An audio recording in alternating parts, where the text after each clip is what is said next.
Mesdames et messieurs, merci de votre fidélité. 13h, voici les titres de cette édition au sommaire. Anniversaire des 49 ans de la Marine nationale, le président Macky Sall rend hommage aux 5 commandos marins disparus en haute mer. Le nouveau patrouilleur, également le Niani, a été baptisé par le chef de l'État hier. Coopération Sénégal-Japon, 1,118 milliard de yens, c'est le montant de la JICA pour l'aménagement et l'équipement du quai des pêches de Joal Fadiouth. L'accord a été signé hier par le ministre de l'économie en visite au Japon. CAN 2023, le Sénégal est en 8e de finale. Les Lions ont battu les Guinéens 2-0 après un match difficile au début. Il y avait également de l'ambiance dans les fan zones de la RTS.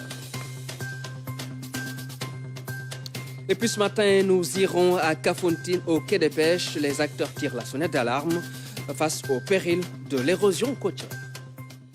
Bonjour et bienvenue. La Marine nationale a 49 ans, anniversaire présidé hier matin par le président de la République, son Excellence M. Macky Sall.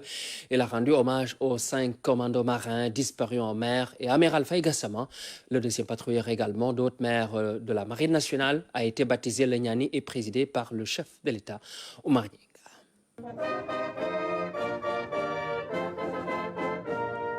Le moment est solennel à la base militaire, Amiral Faye Gassama. Honneur militaire et dépôt de gerbes de fleurs à l'entame d'une cérémonie qui permet au chef de l'État d'avoir une pensée pour nos morts, particulièrement les 5 commandos marins, qui, dans l'exercice de leurs devoirs, sont portés disparus en mer depuis 2 semaines.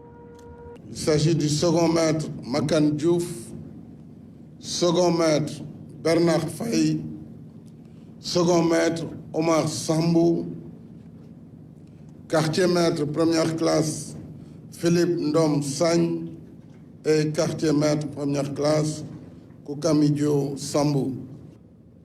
Leur disparition au cours d'une mission d'interception d'un navire impliqué dans le trafic international de stupéfiants rappelle l'exigence de rigueur du métier du marin et le risque inhérent au métier des armes, mais aussi la noblesse de l'engagement militaire fait de don de soi, de sacrifice suprême. Ces héros ont incarné jusqu'au bout les valeurs cardinales professées par les devises des armées. On nous tue, on ne nous déshonore pas. Et de la Marine nationale, en mer pour la patrie. Je voudrais vous demander d'observer une minute de silence à la mémoire de nos disparus.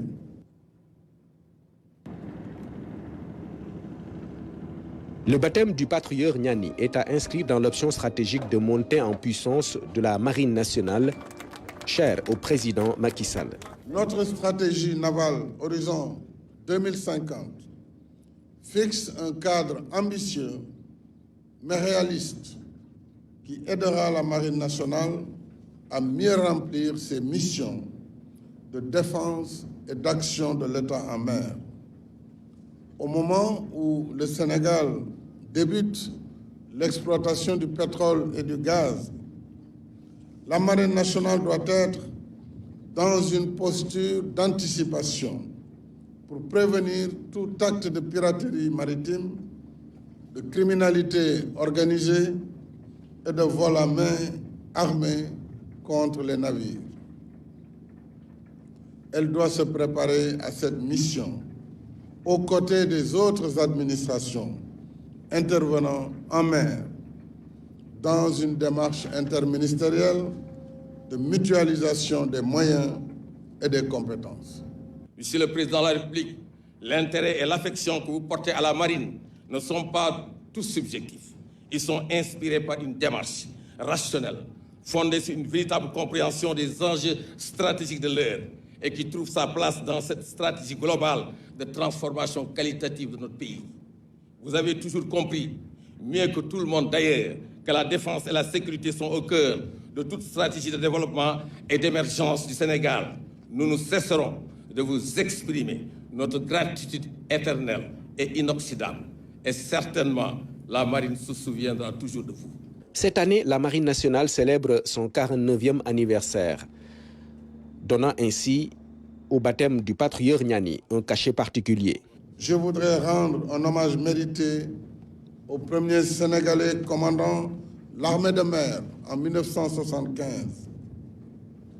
et à travers lui tous les pionniers, le vice-amiral Faye Gassama, illustre officier de marine, un pacha dont le leadership et la clairvoyance ont inspiré beaucoup de générations de marins.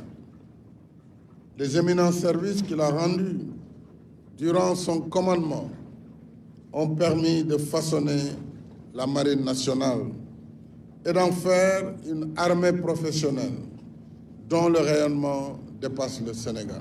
Décoration à différents grades à des officiers qui se sont distingués dans leur mission. Également au menu ont défilé des différentes composantes de la Marine nationale. La fête a rehaussé l'importance de la marine dans le dispositif de défense et de sécurité nationale. Et puis ouverture hier à Diamniadio d'un symposium sur les années Macky Sall 2011-2024, une initiative libre d'intellectuels et d'experts pour revenir sur la gouvernance politique et économique du Sénégal ces 12 dernières années. Pendant 2 jours, les panélistes ont revisité l'œuvre du chef de l'État à la tête du Sénégal. Le compte-rendu d'Aboubakry Kane. L'objectif de ce symposium, c'est de présenter l'état des lieux du Sénégal tel qu'il résulte de la gouvernance du président Sall, de jeter les bases de la consolidation des acquis obtenus dans la gestion publique depuis l'indépendance et en particulier sous la gouvernance Sall, d'identifier les bonnes pratiques à pérenniser et à mettre à l'échelle et de passer en revue quelques défis subsistants et identifier les moyens de leur prise en charge adéquate. Un symposium aux allures d'un hommage rendu au président de la République pour son œuvre à la tête du Sénégal. Un exercice hautement républicain, une entreprise librement conduite par des intellectuels, des universitaires, des observateurs et des experts sur les réalisations qui ont profondément changé le pays. Par ce symposium, nous saluons un homme engagé qui a dit à son peuple qu'il peut déplacer les montagnes. Un homme qui a indiqué clairement que ce peuple peut forcer le destin et le plier à l'aune de nos rêves. Je jure de remplir fidèlement la charge de président de la République du Sénégal. Un homme qui a érigé des remparts pour la sécurité de ses compatriotes. Un homme qui a fait de la lutte contre les inégalités et les injustices un engagement impératif, pour ne pas dire axiomatique. Enfin, un homme qui a fait du Sénégal, dans la fidélité aux actes posés par ses prédécesseurs, une voix qui compte et retentit sur la scène internationale. Au-delà du leadership, le dévouement, l'engagement et l'inspiration au service du développement économique sont des indicateurs qui sont à la base de son parcours. Un bilan avec des aspects actifs et passifs, les réalisations et les perspectives. Pendant 2 jours, les débats vont tourner autour de 2 grands thèmes principaux, la gouvernance politique et celle économique. Sur ces 2 chantiers, le Sénégal, sous le leadership du président Sall, a fait des bons considérables, mais aussi fait face à des défis persistants qu'il s'agit d'analyser pour en tirer les bonnes leçons pour la postérité. Les indicateurs de la gouvernance qui placent le Sénégal parmi les 10 premiers en Afrique, le bilan économique et financier, les dynamiques budgétaires et économiques, la question de l'endettement, les réformes, la baisse de l'incidence de pauvreté et l'évolution de la classe moyenne, les infrastructures structurantes dans divers secteurs, l'éducation et la formation, le cadre de vie, l'eau, l'assainissement et l'électricité, la politique étrangère entre autres marqueurs qui témoignent de l'évolution du Sénégal. Occasion pour le président Macky Sall de revenir sur son engagement et son militantisme en tant qu'étudiant d'abord, puis comme jeune cadre au service de la nation. Dans le cadre de cet engagement militant, luttions également pour nos indépendances. Il s'agissait de la libération contre ce qu'on appelait le néocolonialisme, contre ce qu'on appelait le dictat du Fonds monétaire et de la Banque mondiale. Très tôt, j'ai quitté le mouvement de gauche, parce qu'en réalité, moi, je n'étais pas marxiste-léniniste. Et dans le landerneau politique sénégalais, je considérais que pour qu'il y ait une alternance, il fallait choisir un leader qui pouvait incarner cette alternance. Et ce leader, c'était Maître Abdoulaye Wade, qui était libéral. Libéral, en réalité, il ne l'était que parce qu'il y avait la limitation des 4 courants. Je venais de terminer mes études d'ingénieur à l'Institut des sciences de la Terre et j'étais à la recherche vraiment d'un parrain politique et je suis allé à lui. Et personne ne m'a emmené chez lui. Je lui ai dit à partir de 1989 que nous pensons que les cadres doivent être engagés auprès des partis politiques. Son aventure avec le PDS et Maître Abdoulaye Wade, les difficultés et les écueils, l'appel pour une politique de rupture, mais surtout l'ambition et la vision d'un véritable chemin du développement, Yoonu Yokkute, né de ce qu'il a appelé le nouvel ordre de priorité, avec un accent particulier dans le PSE sur la politique d'équité sociale et territoriale. Ce plan Sénégal émergent a été bâti à la lumière des enseignements que nous avons tirés sur le terrain, avec la nécessité absolue de répondre dans l'urgence aux besoins qui ne peuvent pas attendre. Donc il fallait, dans l'urgence, apporter les réponses sur l'eau potable, l'électricité, les routes, le désenclavement, la téléphonie rurale, etc., etc. Et c'est pourquoi, quand vous voyez le lexique tel que vous l'avez dit, c'est toujours des programmes d'urgence. Ce sont les bases de notre politique sociale, puisque nous sommes convaincus que le développement, il doit être harmonieux, mais il doit être inclusif. Et il faut que les produits de la croissance soient répartis équitablement entre les pans de la société.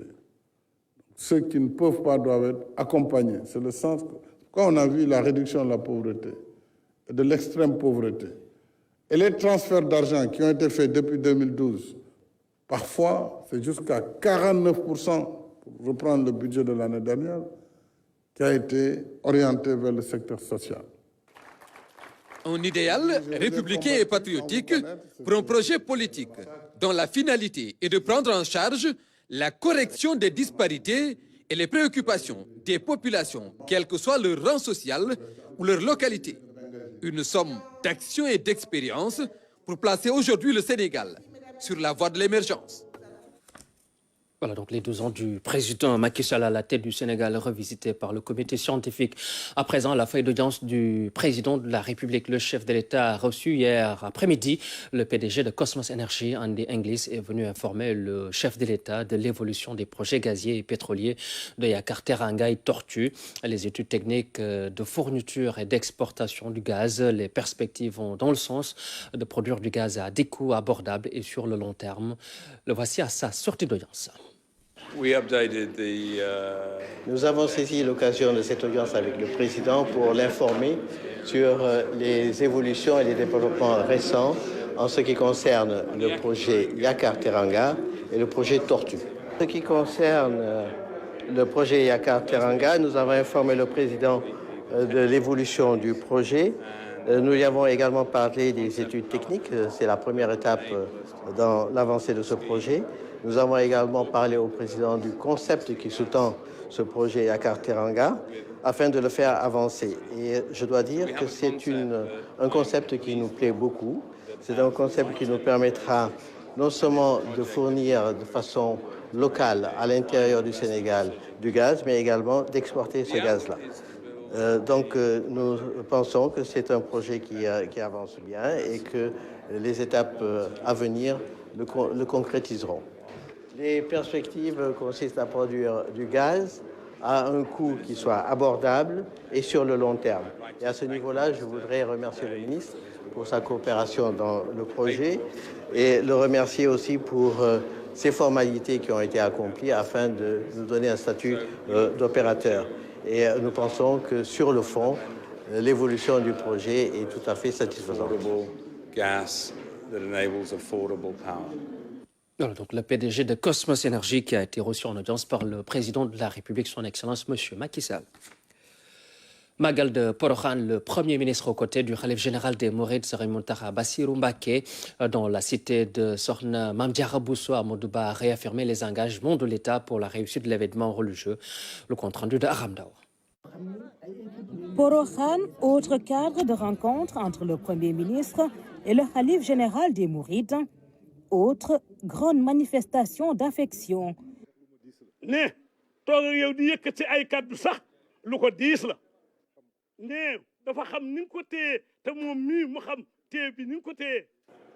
Porokhane célèbre une sainte, la vénérée mère du fondateur du mouridisme.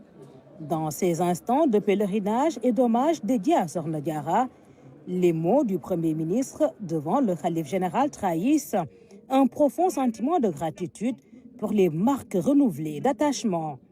C'est une ziar qu'on a voulu faire au Khalif général des Mourides. Nous connaissons la place de Porokhane. Tout est parti de Porokhane. C'est ici que la maman du vénéré cheikh est. C'est toujours un plaisir de rencontrer le Khalif général des Mourides. C'est un homme sage, un homme qui a beaucoup d'affection pour nous. Nous sommes venus solliciter ses prières pour le Sénégal de paix, solliciter ses prières pour le président, solliciter ses prières pour la prospérité pour tous les Sénégalais. Le Khalif général Serigne Mountakha Mbacké fera témoigner de la cordialité de ses relations avec le Premier ministre Amadouba. Ses prières à son endroit seront très appuyées.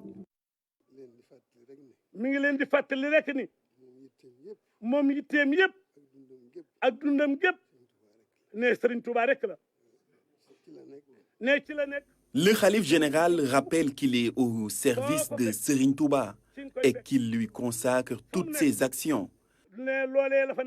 C'est sa mission où qu'il puisse se trouver. Ici à Porokhane, nous sommes là où tout est parti. Donc rendez grâce à Dieu car ce n'est que grâce et bénédiction de retrouver le Khalif dans cette ville sainte. Le Khalif mesure la portée de votre démarche, l'estime et l'affection que vous lui portez. Vous ne cessez de lui témoigner affection et amitié et il vous en remercie et prie pour vous.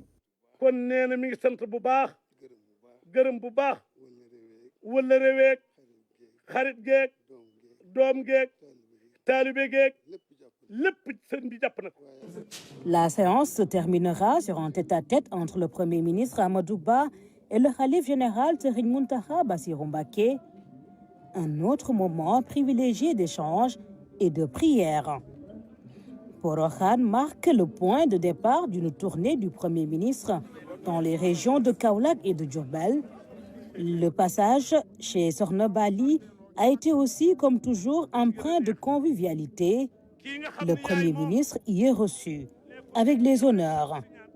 Toujours à Porokhane et à pied, le Premier ministre a effectué plusieurs ziars chez Serigne Issakha Bassirou Mbacké, chez Serigne Falilou Bassirou, chez Serigne Moussa Nawel et chez Serigne Cheikh Saliou Mbacké, entre autres, toujours dans la ferveur de cette veille de Magal. Et en partance pour Touba, après Porokhane, le Premier ministre est tombé sur un accident grave tard dans la soirée. Une collision entre deux véhicules sur la route du Magal de Porokhane qui a coûté la vie à 8 personnes. L'accident est survenu au village de Nébé, commune de Tokiga, région de Diourbel. Pour le bilan, il a évolué, 13 victimes. Donc nos équipes ont recueilli les réactions des forces de l'ordre, des sapeurs-pompiers, mais également du Premier ministre qui nous fait le point de la situation.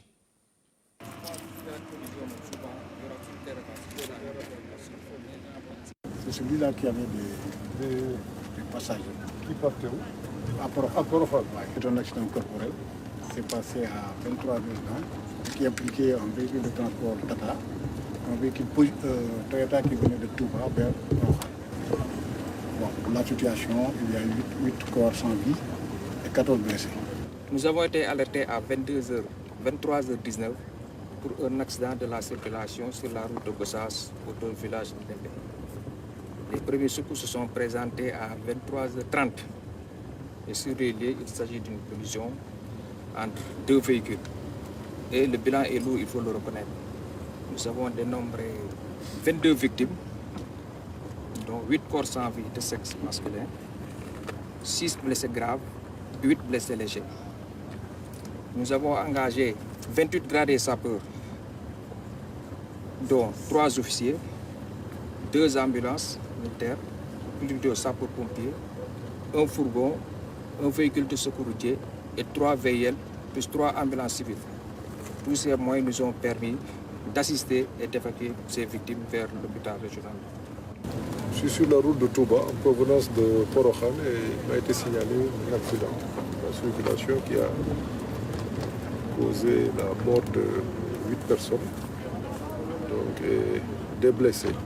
Je me suis arrêté avec les membres du gouvernement qui m'accompagnent pour voir un peu et présenter nos condoléances aux familles des victimes et souhaiter prompt rétablissement à ceux qui sont blessés. Vous verrez tout à l'heure avec le ministre de la Santé, est-ce que toutes les dispositions sont prises pour renforcer au niveau de l'hôpital pour permettre une prise en charge. Apparemment, tout se passe bien au niveau de l'hôpital. Nous aurons un rapport complet pour voir un peu. Et c'est l'occasion de demander aux conducteurs de faire preuve de vigilance et de respecter strictement le code de la route, et de féliciter les forces de défense et de sécurité, gendarmerie et sapeurs-pompiers que nous avons trouvés ici et qui ont réagi assez rapidement. Et puis les dernières informations de l'accident font état de 13 morts malheureusement. Je vous le disais en titre, 1,118 milliard de yens, c'est le montant du projet d'aménagement et d'équipement du quai de pêche de Joal-Fadiout, don de l'agence japonaise de coopération internationale, la JICA. L'accord a été paraphé hier matin entre la JICA et le ministre de l'économie, du plan et de la coopération en visite de travail au Japon. Envoyé spécial Amin Tamengfal. C'est une journée marathon pour la délégation sénégalaise avec des audiences au pas de charge et la signature d'accords de partenariat entre le Sénégal et le Japon. La coopération entre les deux pays est plus que jamais renforcée et elle va certainement se matérialiser avec la mise en œuvre de son nouveau programme de développement PAP 3 2024-2028 qui ambitionne de porter la croissance du Sénégal à 9,2%. Et pour mettre son attractivité au service des ambitions de croissance du Sénégal, le ministre de l'économie, du plan et de la coopération s'est lancé dans une campagne de séduction des investisseurs et décideurs japonais. Nous avons rencontré un certain nombre d'autorités et d'instruments également de financement.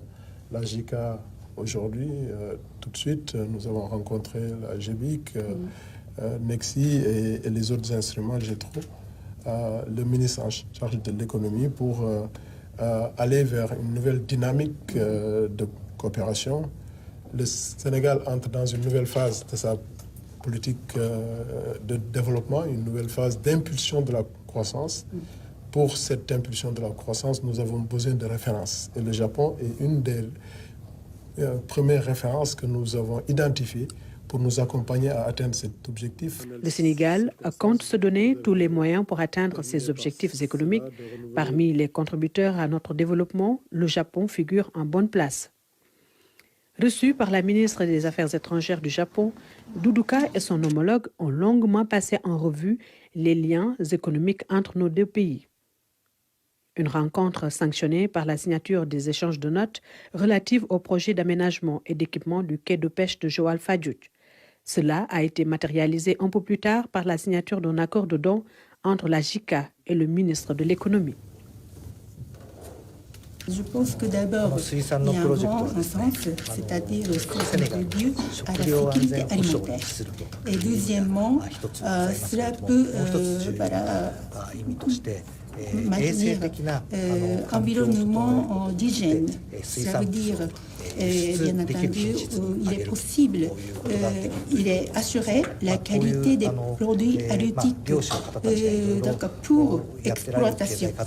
D'un coût global d'1,118 milliard de yens, ce projet vise à booster le secteur de la pêche avec notamment la valorisation des produits halieutiques. Depuis le démarrage de notre coopération, plus de 2 milliards de dollars ont été en tout cas investis par le gouvernement japonais au Sénégal et dont 60% par des prêts non remboursables, donc des dons.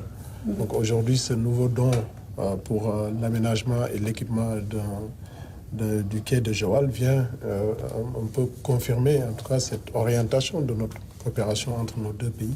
Le Sénégal offre de nouvelles opportunités d'investissement et les perspectives de collaboration dans d'autres secteurs se présentent sous de bons auspices. Il est important de renforcer l'économie du pays.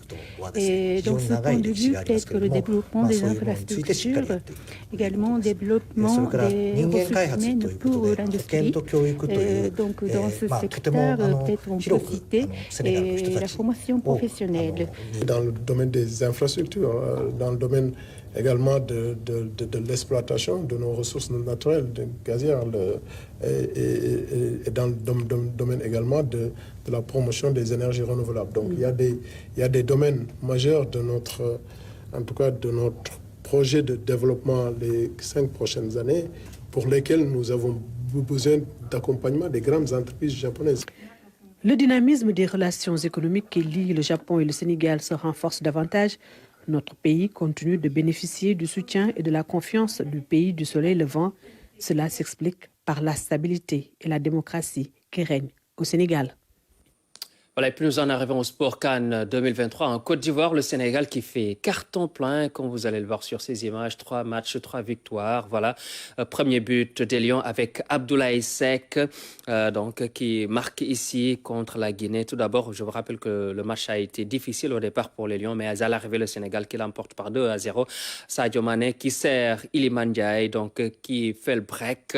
Donc avec ce but d'Iliman Ndiaye, 2-0. Voilà, le Sénégal qui prend la tête du groupe C. Donc Sénégal, leader de son groupe, qui va connaître son adversaire dans les prochains jours. Puis les 2 sélectionneurs étaient en conférence de presse. Aliou Cissé, tout d'abord, s'est dit satisfait de la prestation de son équipe. Il a aussi donné des nouvelles de Pape Gueye, sorti sur blessure. Kaba Diawara est déçu d'avoir perdu ce match.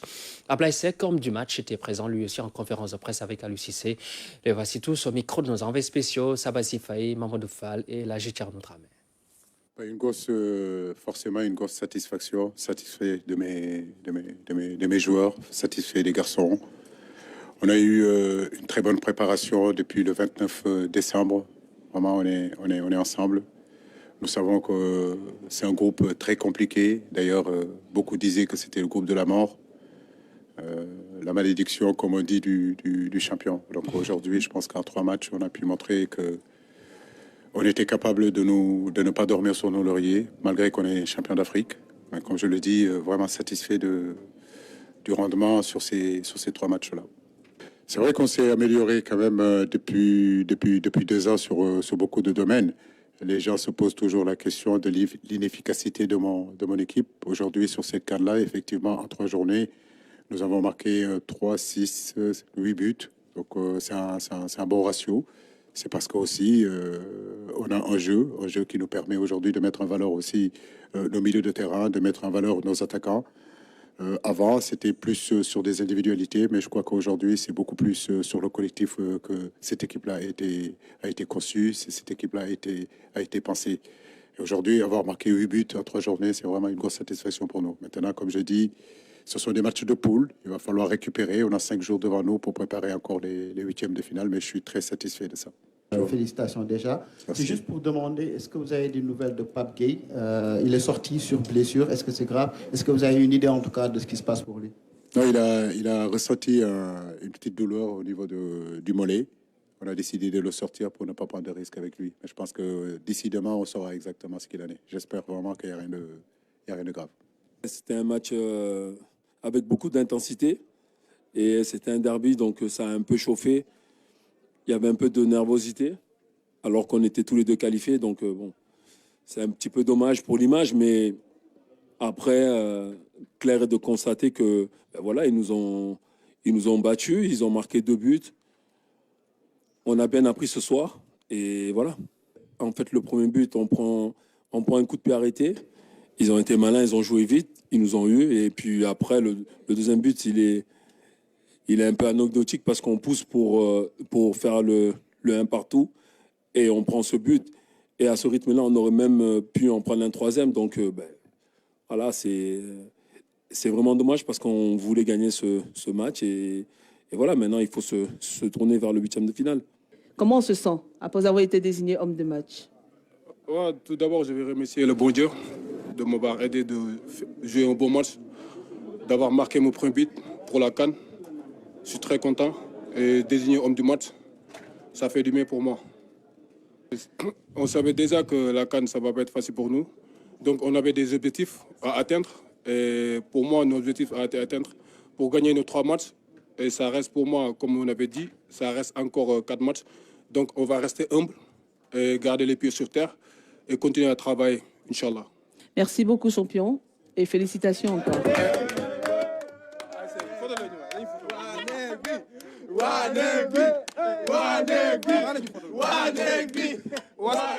Voilà, donc la joie avec la conférence de presse d'Aliou Cissé, de Abdoulaye Seck comme du match. Alors, tout de suite, Elhadji Thierno Dramé, nous allons donc à Yamoussoukro retrouver un de nos envoyés spéciaux, Elhadji Thierno Dramé. Bonjour Thierno, je vous aperçois. Bonjour cher Bamba, bonjour à tous. Une très belle victoire hier, donc la suite va beaucoup nous intéresser. On va parler ensuite donc du groupe, mais également du potentiel adversaire de l'équipe nationale. Mais tout d'abord, Thierno, on savait que c'était un groupe de la mort. Il y avait aussi de la tension, surtout entre le Sénégal et la Guinée. Comment la victoire a été vécue et fêtée hier dans la tanière, mais également pour tout le staff sénégalais, tout d'abord? Oui, je pense que les images de la conférence de presse avec Abdoulaye Seck et ses coéquipiers parlent un peu.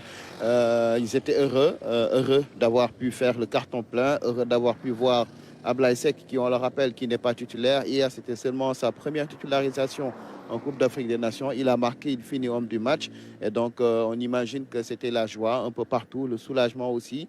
Parce que vous l'avez dit, le groupe avec le Cameroun, la Gambie et la Guinée, c'était le groupe de la mort. Pourquoi? Parce qu'il y avait d'abord le Cameroun, ensuite la Gambie et la Guinée, qui sont des pays voisins au Sénégal. Et donc, 2 gros derbys. Mais les Lions s'en sont très, très bien tirés. Et je pense qu'il faut leur tirer le chapeau. Thierno, pour la suite, le groupe, il y avait des cartons, il y avait des blessés. Aliou Cissé en a un petit peu fait le point. Vous lui avez posé la question d'ailleurs sur Pape Gueye. Pour la suite avec les 8e de finale, qu'en est-il du groupe?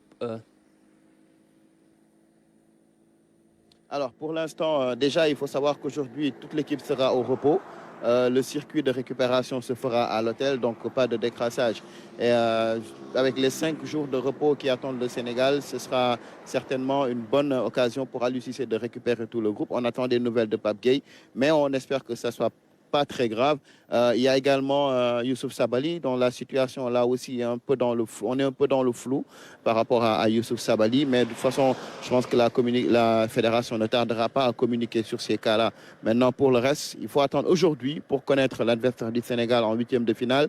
Si le Maroc bat la Zambie, ce sera la Côte d'Ivoire, mais si entre la Zambie et le Maroc il y a match nul, ce sera donc la Zambie. Et là, le Sénégal connaîtra donc son adversaire.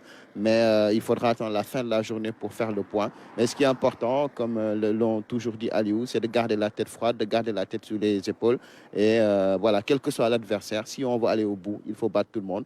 C'est la deuxième phase, c'est les matchs à élimination directe. Donc, il n'y a plus de calcul. Il n'y a plus de calcul. Donc, dernière question de l'adversaire. Donc, le Sénégal va faire focus. Donc, on sait que ce sera un match, seront des matchs également très difficiles. Peut-être sur les adversaires du Sénégal. En tout cas, on voit un Sénégal très bon qui confirme également son statut de leader, comme j'ai l'habitude de le dire. Ouais, le Sénégal qui a été très bon, qui a battu des records. Hein. Le record déjà du Sénégal lui-même. Le Sénégal n'avait jamais en phase finale de Coupe d'Afrique gagné ses 3 matchs en phase de groupe. Ensuite, 8 buts marqués en phase de groupe, ce n'est jamais arrivé dans l'histoire de la CAN. Donc oui, c'est un Sénégal record, c'est un Sénégal qui garde son statut de leader. C'est un Sénégal qui a plu à tous les observateurs du football.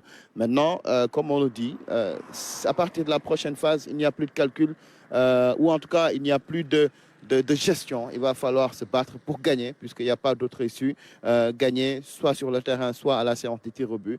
Donc il faut se donner à fond. Mais comme l'ont rappelé Aliou Cissé et Abdoulaye Seck en conférence de presse, l'essentiel, c'est de garder l'humilité et la tête sur les épaules. Tierno, merci beaucoup et bon repos. Voilà, et là j'ai Tierno Dramé en direct depuis Yamoussoukro. La victoire des Lions saluée par de nombreux supporters venus regarder le match à la fan zone de la RTS sur la Corniche Ouest. Un match que le directeur général de la RTS, M. Racine Talla, a suivi en compagnie de l'ambassadeur de la Guinée à Dakar, temps fort avec Mbara Ndiaye et Moussa Mané. Au coup de sifflet final, une grande explosion de joie sur la Corniche Ouest. Les supporters venus en masse ont jubilé suite à cette brillante victoire des Lions contre le Sili de la Guinée. Je suis contente! Je suis contente, c'est tout! Ça se fait qu'avec un grand plaisir, mais on est trop contents, vraiment. La CAN n'est pas encore terminée. Foncez, foncez à fond! Aussi remercier Aliou Cissé, celui qui met en bonne tactique de jeu, aussi les changements qui font différence, c'est ça qu'on veut. Et c'est ça l'idéal, quoi, de trouver l'équipe Sénégal dans un autre niveau, de niveau professionnel, de haut niveau. Donc on remercie particulièrement toute l'équipe nationale. Initiatrice de la fan zone, la RTS a eu un invité de marque en la personne de l'ambassadeur de la Guinée à Dakar. Il est venu suivre le match en compagnie du directeur général de la RTS, Racine Talla. Je commencerai d'abord par féliciter mon équipe nationale, le Sili national, qui n'a pas gagné le match, mais qui n'a pas aussi démérité. Alors que le Sénégal et la Guinée sont des pays frères, c'est des pays amis. Cette rencontre est une rencontre amicale qui prouve à suffisance les potentialités africaines de l'Ouest qui s'est démontrée aujourd'hui. L'ambiance était au rendez-vous durant toute la rencontre. Une fraternité également symbolisée par la présence de supporters guinéens. Avec l'ambiance, le match avec beaucoup d'ambiance, donc c'était deux pays, on a vu de beau football. Donc le Guinée a produit un match, donc on a vu que dans les deux côtés, on a vu de beau football. Donc c'est l'Afrique qui gagne, comme on le dit toujours. L'équipe nationale du Sénégal fait carton plein dans son groupe au grand bonheur de ses supporters. Quant à la RTS, elle donne rendez-vous au public au niveau des fan zones pour la suite de la compétition, avec un seul souhait, aller jusqu'en finale et pourquoi pas remporter une seconde étoile. Voilà donc l'ambiance dans les fan zones de la RTS avec la présence de Racine Talla, directeur général de la RTS et l'ambassadeur de la Guinée. Voilà, mesdames et messieurs, dans un instant, la partie consacrée aux régions.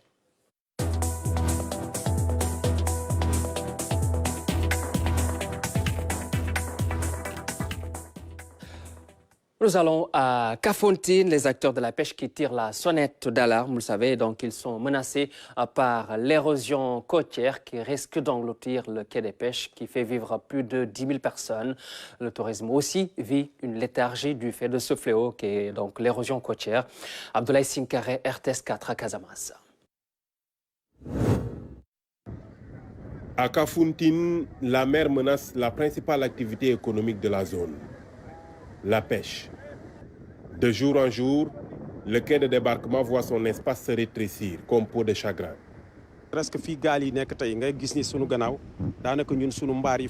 Là où se trouvent les pirogues derrière moi, il y avait notre aire de repos. Sur cet emplacement où nous sommes, on avait des maisons. Ça montre que la mer a récupéré beaucoup d'espace. La menace nous fait vraiment peur et elle s'accentue. Aujourd'hui, là où on débarque le poisson, la mer a pris. Le petit quai de 40 mètres sur 40, que nous débarquons nos poissons, maintenant c'est les usagers qui viennent sur ce petit périmètre attendre les pirogues. Où allons débarquer le poisson? Où allons débarquer le poisson? Le poisson, il faut qu'il soit débarqué. Le phénomène a commencé il y a bien longtemps, mais il s'est accentué ces dernières années. Au-delà des nationaux, le quai de pêche de Kafountine accueille des ressortissants de toute la sous-région. Ce sont donc des milliers d'emplois qui sont menacés. Vers les années 80, l'eau était aux environs de 200 mètres. Mais aujourd'hui, on se voit vraiment dans l'eau. D'où vraiment une urgence, une très grande urgence. Parce que le quai de pêche de Kafountine est un quai de pêche sous-régional qui englobe vraiment des milliers de personnes qui travaillent ici. Donc il faudrait, je demande solennellement aux autorités de venir le plus tôt possible. Conscients du danger, les pêcheurs tirent la sonnette d'alarme et ils ne sont pas seuls. C'est le quai de pêche qui est en train vraiment de disparaître. Et le quai de pêche de Kafountine, c'est le poumon économique, en tout cas sur le secteur de la pêche, de la région de Ziguinchor, qui emploie plus de 10 000 pêcheurs, où on a enregistré 1001 pirogues à Kafountine, et l'usine de glace, l'usine de congélation de poissons qui emploie chaque jour 150 employés, va très bientôt fermer. Ce n'est pas que la pêche qui est menacée. Les activités touristiques aussi sont anéanties par l'érosion marine. Il y a quelques jours, une houle est venue couper cette bande de terre, point de passage vers les réceptifs. La route pour arriver chez nous est complètement coupée. Les poteaux électriques sont tombés, donc l'accessibilité est nulle. Ceci implique que nous avons des problèmes de sécurité, par exemple. L'ambulance ne peut pas passer, la gendarmerie ne peut pas passer. Même nous sommes obligés de marcher à pied pour arriver dans notre établissement. Cette bande de terre-là qui est en train de disparaître, et elle joue un rôle capital, un rôle économique, environnemental, social, culturel et même culturel. Parce que cette bande-là qui abrite le site culturel de El Hadj Omar Foutiyou Tall, c'est cette bande-là aussi qui abrite les infrastructures hôtelières qui sont de l'autre côté. Menacés par l'érosion marine, beaucoup de réceptifs ont fermé boutique. C'est le cas du campement La Nature, aujourd'hui littéralement avalé par les vagues. Voilà donc les acteurs de la pêche qui tirent la sonnette d'alarme à Kafountine, menacés par l'érosion côtière. Voilà, mesdames et messieurs, c'est la fin de ce journal. Merci de l'avoir suivi. Merci à toute l'équipe de coordination. Je vous souhaite de passer une très belle journée.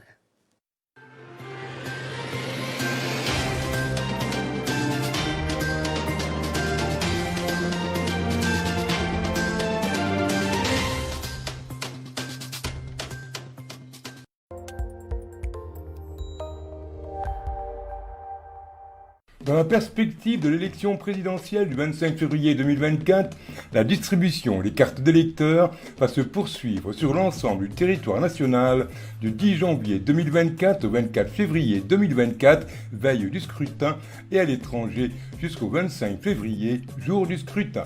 Les citoyens concernés peuvent retirer leurs cartes d'électeurs auprès des commissions installées dans chaque commune à l'intérieur du pays. À l'étranger, les commissions siègent dans chaque représentation diplomatique ou consulaire. Des sous-commissions peuvent être créées dans les autres villes.